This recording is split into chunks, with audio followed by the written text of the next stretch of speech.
Hi Padel Drivers, how are we doing? Today we are here in Rocket Padel, the biggest paddle center of the UK. My name is Gonzalo, I'm the coach of this club, and today I'm going to show you how to play the perfect bandeja. Vamos! So as you know, the bandeja is one of the most characteristic shots in padel. It is quite technical, so we're going to make sure that we start with the basics for all those of you who don't know how to play it and when to play it. But if you are the most advanced player, make sure that you stay till the end of this video, because we will give some advanced tips to get your bandeja to the next level.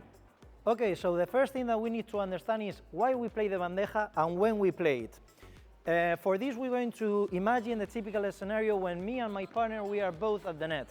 Our goal, as always, is to keep attacking the opponents and putting pressure on them.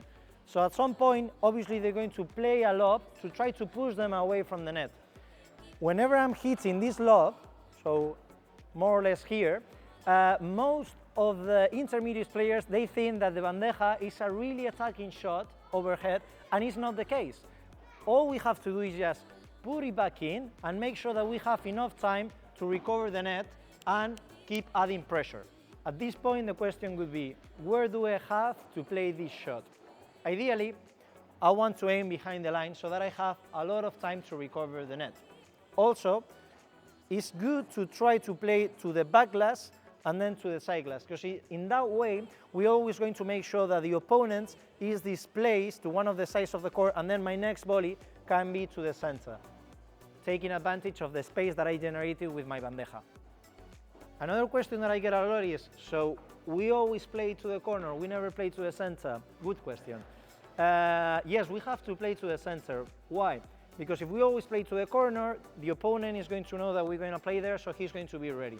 From time to time, it's good to play a bandeja to the center so that he has to wait to see what I'm doing before I do it. So we always have to try to make him think.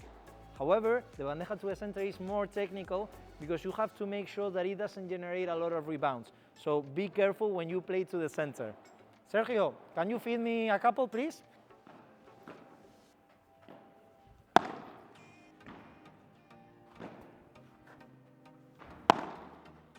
Okay, now we're going to jump straight to the technique of this shot. The first thing that we need to take into account is that we are starting from a volley position. So as soon as I know that they're playing a lob, I'm going to turn to a side and I'm going to start running in a side position. Look that my left arm is up so that my line of the shoulders is in a good position. And then I'm going to hit the ball into the side at the height of my eyes, and I have to make sure that I'm able to push to go behind the line. Also, make sure that you include your legs into this motion and you are rotating the whole body, so not just the arm. The hip, the shoulders, and the arm. Everything is adding up to get that good shot.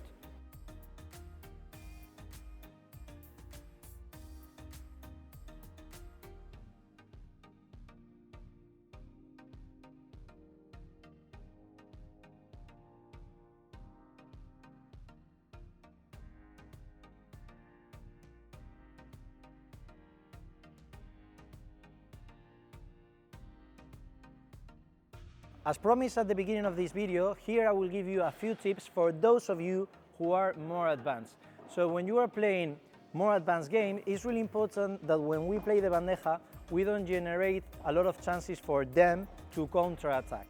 So we need to make sure that we add a little bit of a slice into the ball so that when it touches the glass, it dies and it doesn't bounce a lot, especially when we are playing to the center.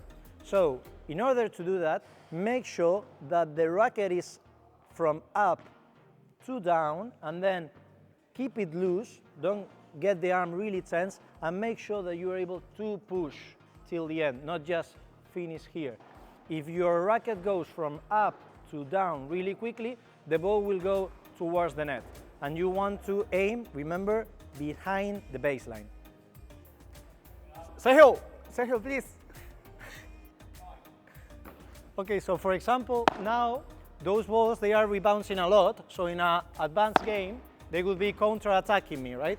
So you see, I'm not adding any slice into the ball. However, I'm gonna make sure that I go from up to down and with the side of my racket a little bit open. Okay, so Sergio, please.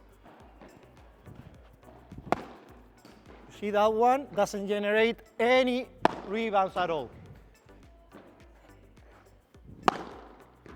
Especially when going towards the center, we need to make sure that the rebounds is really, really low so that they don't counterattack.